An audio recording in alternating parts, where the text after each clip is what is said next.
you again. This is part 2 of becoming a truck driver.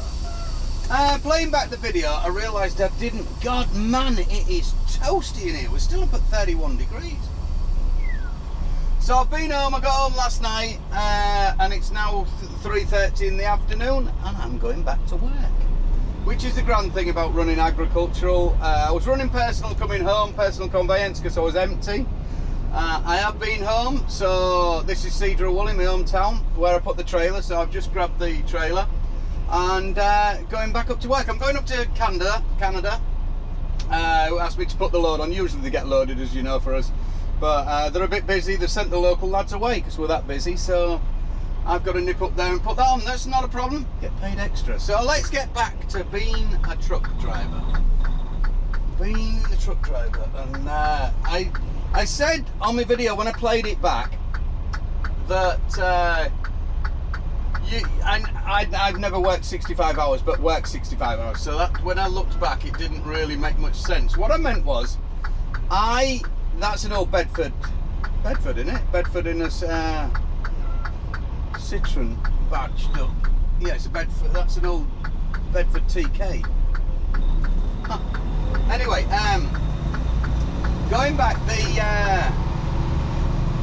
I used to work 65 hours in England. Average 65 hours. I would put down, because obviously going back to how the wages get paid and things like that, you can't put a wage on the things and what have you, because it's very difficult, because he is stood about time. Looks like he's got brown on his head under his hat. That's different. Alright, whatever floats your boat. Because you're getting paid all your hours in England and the UK and that, like I was, but when I worked out what I actually worked, because I've sat about waiting for the loading timber, sat about a haulage place and out, like stuff like that, you're only working 40-45 hours a week kind of thing, but getting paid 65 because that's the way it is. That's why, what my argument is, if you go back and work out what I got paid for only doing 45 hours, that's why I think it's a pretty good deal. You know, it's not bad at all. Like I said before, you don't have to do that much of only a 3-week course to become a truck driver. Anyway, a lot of people are looking at my job and saying, oh God, the bosses in England would play up hell if they saw your photos and you were doing this, doing that. Well, don't get me wrong, I used to do that when I was in England. I'd still go walkabouts, I'd still do all the shit and stuff like that, the same as what I'm doing now.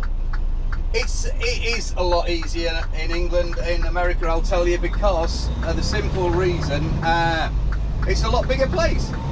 And you can get parked, because the there's always RV places and things like that, so there's always plenty of room to get parked into your rest areas, your boat places, launches, where I was yesterday rather, and stuff like that. So that's what makes it a lot easier. England, Europe, they don't seem to have as much room or accommodating. They seem to like, trucks, fuck off, we don't want you there, basically. It's an old vintage thing. It's cool. So yes, people saying that you're getting into right trouble doing that in England. Like I said, I used to do that in England. I used to do exactly the same shit. Go off.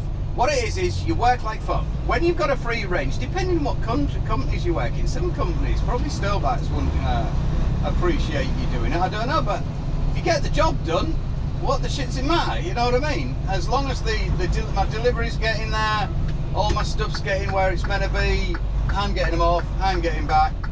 Who gives a bollocks what you do in between? That's entirely up to you. And see, that's where things go wrong, I think, a lot of the time as well. I've been doing this too long to be somebody jumping down my throat every 5 minutes and stuff like that, telling me that I can't do this, can't do that, which luckily for me, I've got an understanding boss who just gives me a free rein. Like I say, you've got to work it out. You can't just take the piss and then be missing deliveries and stuff like that. Last night, for example, on the last video, I'd worked for I worked until 12 o'clock the night before, midnight, and then I set off again at 3:30 in the morning.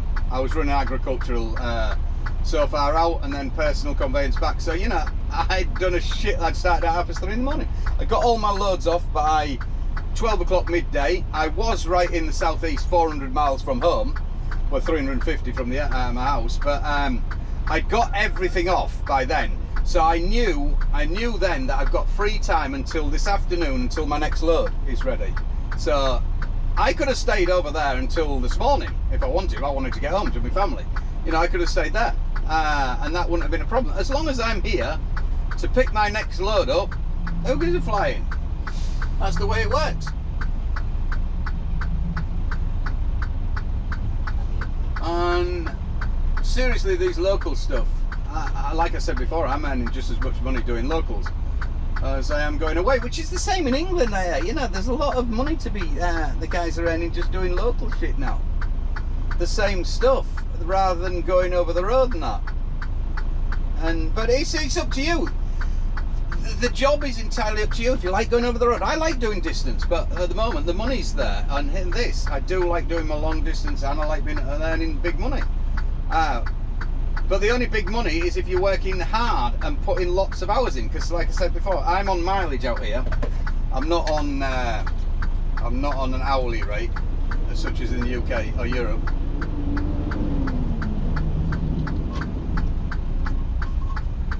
So it pays me very well with this. Yeah. Why has he got his indicator on? School buses, you've got to be extremely wary with them. They'll do the most bizarre, unusual things. I've had them pull out on me and all sorts. I'm just so glad my kids don't have to get a school bus. Seriously, these guys are just, I don't know what a lot of them are thinking. I'm presuming this guy wants to turn left. I'm anticipating, because he's got his left indicator on. He's in the right lane. He surely knows his bus route. He knows this area because they're all local buses and shit, yeah? But he's still just... Brilliant! Damn sure I won't want my kid on that bus. Number 36. Anybody in Cedro? Don't put your kids on number 36. Bad idea.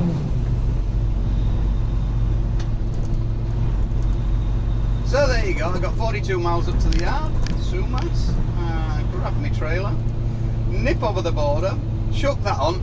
There was no put. My load was ready at 2 o'clock. The boss rang me and he said it'd be loaded ready if you want to go pick it up at 2 o'clock. But there's no point in going up here, because if I went up and got it on any earlier, I'd have then hit all the Seattle traffic, which I could have been stood in there for hours, which I told you before. So I'll just get it on. I'll be back by the time I come back down here.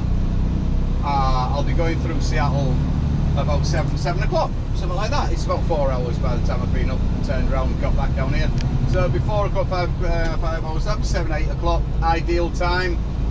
I don't want to run past the agricultural 150 mile marker, because that then puts me onto my E-log, which I don't want to start until first thing in the morning. So it's going to Oregon, next state down. It's a cracking little earner.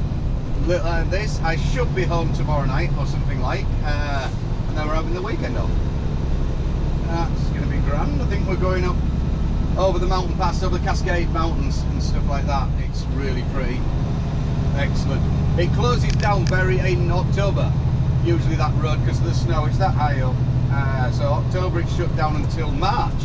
It's not open very much in that road because of the bad weather and stuff. So it's good to get over it and have a look at that. Hoping the microphone's working a wee bit better than the last one.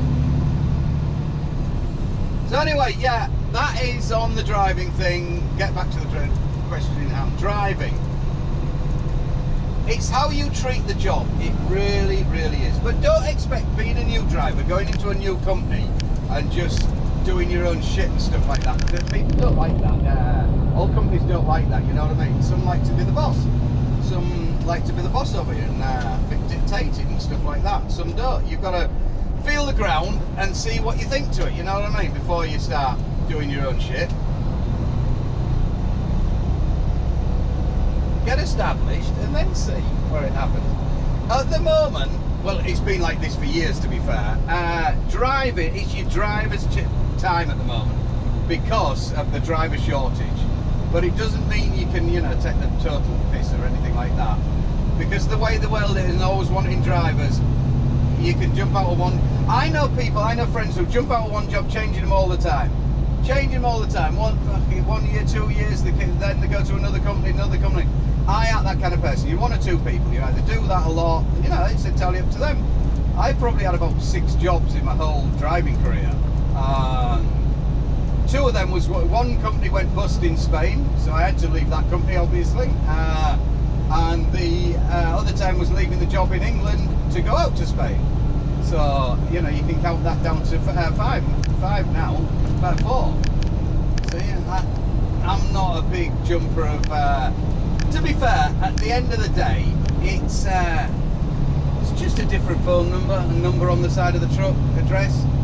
They're all basically the same. Some have better work than others and stuff like that, swings and roundabouts, the way things change, the way companies change as well. You might be in a cracking job and you think, this is a good job, this is a good contract, we've got all this and stuff like that, and that's good, and then they lose it 2 years down the line because of the companies being tight and greedy and wanted their jobs doing for less. We had a real good one. Here's a classic. We had Costco. I used to love this run. This was going to Georgia, Alabama, which is 2,800 miles across country, and then it's dropped back into Miami, the second delivery. 2 deliveries. Absolutely brilliant. Monday delivery.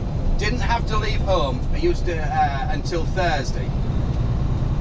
Get over there on Sunday night, deliver Monday. You were in and out of Atlanta before the traffic built up because it was a 5 o'clock delivery. You were out of there by 5:30, 6 o'clock. Through down to Miami for Tuesday. Tuesday delivery, yeah, Monday night Miami. Tuesday delivery. Used to get that off. By lunchtime, I'd be either on the beach or down in Homestead checking into my hotel by Tuesday dinner time.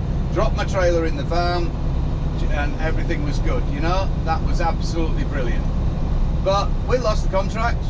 Somebody undercut us. Prime do it, one of the big companies. They're like the stove out of over here. Prime or Pride, one of them. Did it, obviously went in a lesser rate. They wanted less money for doing the job, even though the Anchor Trucking had done it for years. So we lost that. I can bet you, I reckon we'll probably get that back eventually. When Prime have fucked it up so many times or something like that, or they've realised they can't do it for the rate they've gone in. I've seen it so many times throughout my career. The actual industry you're pulling for, hauling their cargo for, they try and get it cheaper. They let the company who says they're going to do it cheaper last for about a year or so, maybe just a bit over a year. Then go tits up and say they can't do it for that price. They try to hack the price up, they'll be calling back up again. Could you do that job again for us? It'll happen and it'll never stop happening. It'll always happen. Oh, let's hope we get it back because that was a grand run. So what I'm saying is, some companies will have that kind of job and it'll fall by the wayside, it'll come back up again. So jumping ship when a company loses a contract that was really good like that, man, you just hang in there, and there's always going to be different stuff and things like that. It swings and roundabouts, it really is. So I would, rather than change a company, stay with the company you're with and just see it, try and cack it out and try and change a little bit of things. Talk to them and see what you can come up with. It's the best way, rather than just leaving. Talk first and see what agreement you can get. Never, ever, ever, if you're going to take anything, listen to this one.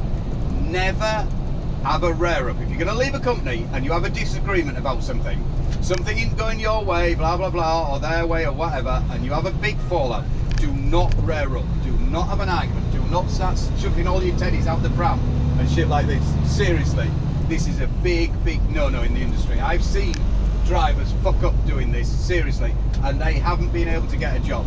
Haulage companies are very tight.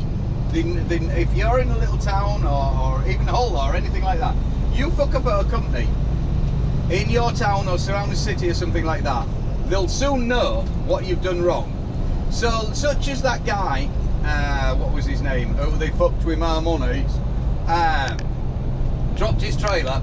That is a prime example. Dropped his trailer without winding his legs down, shot out from underneath it, videoed himself doing it for the people who haven't watched it, slagging his boss off, calling him all the names under the sun and everything like that. Pulled straight out from a trailer, boom, dropped the trailer back, right on its knees. That is not a good thing. So if you do fall out with the company, just leave. Say, okay, fair enough, you know, I'm out of here. And wash your hands of it. That is the best way. You never know, they might change and you might want to go back to that company. So that is a bit of advice for you there. We've still got a bit of smoke up here. I'm heading down to Oregon and it's going to be shitty down there. It's going to be a rocky ride is this one, I'll tell you. It's not going to be grand, I don't think, really. But it'll be what it'll be. Got about 5-6 drops. Oh, it pays cracking money, does this.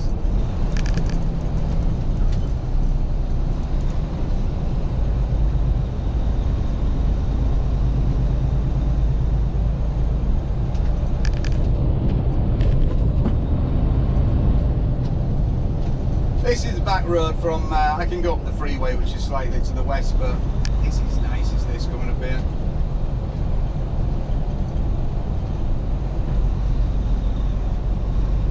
Get all the logging trucks I give a wave to as a rule. If I come up first thing in the morning, they come howling down here.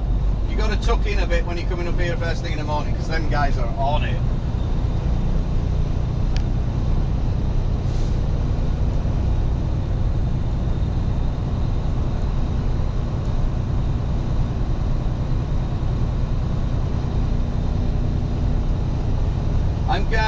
I've got a couple of friends who are in the timber, doing the round timber and shit like that, and bringing the logs out of the forest and stuff. I'm going to do some videos on that when this Corona's all sorted.